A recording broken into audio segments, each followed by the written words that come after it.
आज हम education classes के बेसिक नॉलेज के पार्ट 2 में त्रिकोणमिति से जुड़े एक और आसान सी ट्रिक के बारे में बात करेंगे। जैसा कि हमने पार्ट फर्स्ट में जाना, एक ट्रिक से त्रिकोणमिति अनुपात क्या होते हैं, उनके व्युत्क्रमानुपाती क्या होते हैं और उनमें क्या क्या संबंध होता है, इसके बारे में हमने जाना। आज हम एक और ट्रिक का यूज करके उनके बीच में संबंध और ढेर सारे फॉर्मूले के बारे में जानेंगे, साथ ही सर्वसमकाओं के बारे में जानेंगे। इस एक ही ट्रिक से सारी सर्वसमकाएं अपने आप बन जाएंगी, याद करने की जरूरत ही नहीं पड़ेगी कभी। इसके लिए हम सबसे पहले एक षटभुज लेते हैं।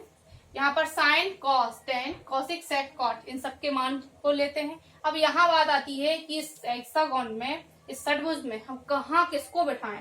तो यहाँ से हमें स्टार्ट करना है साइन। साइन थीटा लिया, साइन के बाद पता है कॉस थीटा आता है।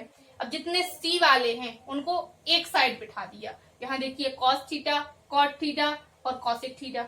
अब यहाँ पर बात ये भी आती है, कॉस थीटा के बाद कोसेक थीटा को क्यों नहीं बिठाया, ऐसा नहीं करना है।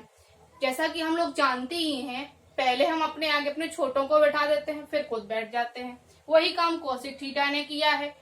इसके देखिए इन सब में तीन तीन अक्षर है, कॉस थीटा, कॉट थीटा और इसमें है 5 अक्षर कोसेक थीटा। इसका जैसे इसका नाम बड़ा है तो अपने नाम के अनुसार ये बैठ गया नीचे। पहले इसने आगे बिठा दिया कॉस थीटा और कॉट थीटा को, फिर ये खुद बैठ गया। यहाँ पर साइन थीटा हमने कर ही लिया था।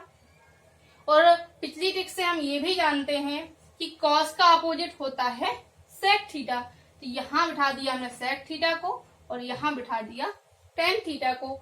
अब देखते हैं इससे फॉर्मूले कैसे बनते हैं। इसमें 2 टाइप से फॉर्मूले बनते हैं, क्लॉक वाइज भी बनते हैं और एंटी क्लॉक वाइज भी बनते हैं। हम इन फॉर्मूले को जानेंगे, साथ ही उन्हें प्रूव भी करेंगे। पहले क्लॉक वाइज चलते हैं। क्लॉक वाइज में हम यहाँ से स्टार्ट करें, चाहे जहां से स्टार्ट कर सकते हैं। तो 10 से स्टार्ट करते हैं। पहले टेन थीटा बराबर, अब इसमें फॉर्मूले को लिखना किस तरीके से है पहले ये जान लें।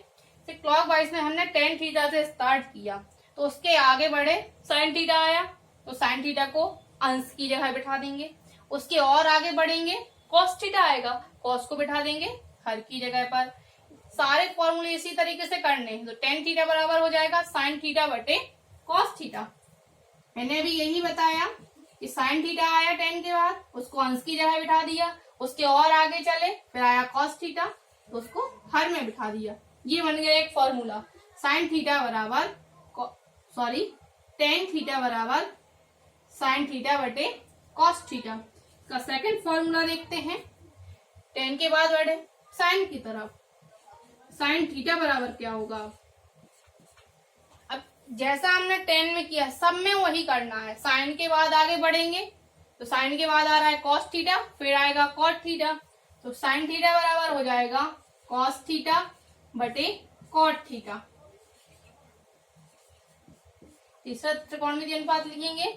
अब 10 का मान हो गया, साइन हो गया, अब बढ़ेंगे कॉस की तरफ। तो कॉस थीटा बराबर हो जाएगा, कॉस के बाद आ रहा है कॉट, फिर उसके बाद आ रहा है कॉसिक थीटा। यहाँ हो जाएगा कॉट थीटा बटे कॉसिक थीटा। इसी तरीके से कॉट थीटा बराबर हो जाएगा कॉसिक थीटा बटे सेक थीटा। कॉट के बाद बढ़ेंगे कॉसिक थीटा, कॉसिक थीटा बराबर हो जाएगा सेक थीटा बटे टेन थीटा।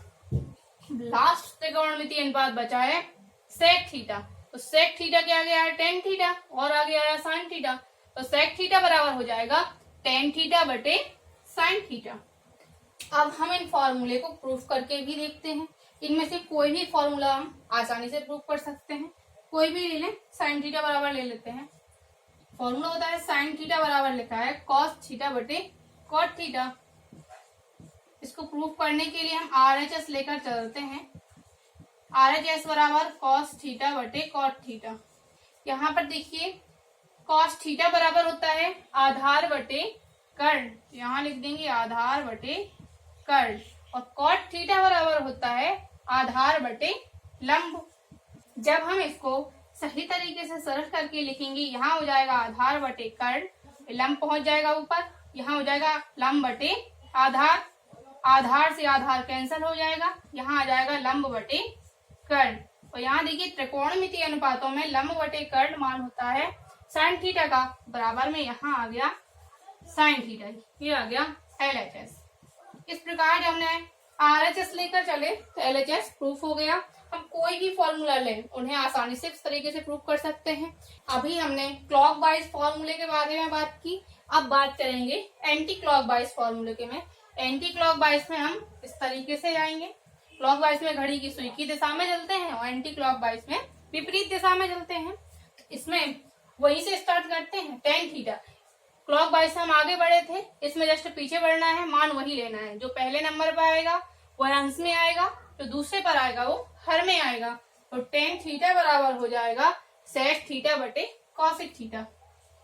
टेन थीटा के बाद सेक थीटा पर पहुंचे तो सेक थीटा बराबर हो जाएगा कॉसिक थीटा बटे कॉट थीटा। कॉसिक थीटा बराबर हो जाएगा कॉट थीटा बटे कॉस थीटा। इसी प्रकार से कॉट थीटा बराबर हो जाएगा कॉस थीटा बटे साइन थीटा। अब पहुंचे कॉस थीटा पर, तो कॉस थीटा बराबर साइन थीटा बटे टेन थीटा। साइन थीटा पर पहुंचेंगे, एंटी क्लॉकवाइज चल रहे हैं, तो साइन थीटा पर पहुंचे तो टेन थीटा बटे सेक थीटा। इस प्रकार से हमने एंटी क्लॉकवाइज सेकंड फॉर्मूले के बारे में जाना। अब इनको प्रूफ करके देखते हैं। इसमें से कोई भी फॉर्मूला ले लें, आसानी से प्रूफ हो जाएगा। चलिए कॉसिक थीटा को ही ले लेते हैं। कॉसिक थीटा बराबर होता है कॉट थीटा बटे कॉस थीटा। इसको प्रूफ करने के लिए RHS लेकर चलते हैं। RHS बराबर है कॉट थीटा बटे कॉस थीटा। त्रिकोणमितीय अनुपातों से हम जानते ही हैं, कॉट थीटा बराबर होता है आधार बटे लंब, कॉस थीटा बराबर होता है आधार बटे कर्ण। जब इनको सरल रूप में लिखेंगे, यहाँ हो जाएगा आधार बटे लंब, कर्ण पहुंच जाएगा ऊपर, तो हो जाएगा कर्ण बटे आधार। आधार से आधार कैंसल हो जाएंगे, यहाँ हो जाएगा कर्ण बटे लंब। और ये कर्ण बटे लंब यह मान होता है कॉसिक थीटा का। यहाँ पर आ गया कॉसिक थीटा, यह हो गया LHS। इस प्रकार से हमने RHS को लेकर चले और LHS को प्रूफ किया। कोई भी फॉर्मूला इसमें से लें, सभी इसी प्रकार से हम प्रूफ कर सकते हैं।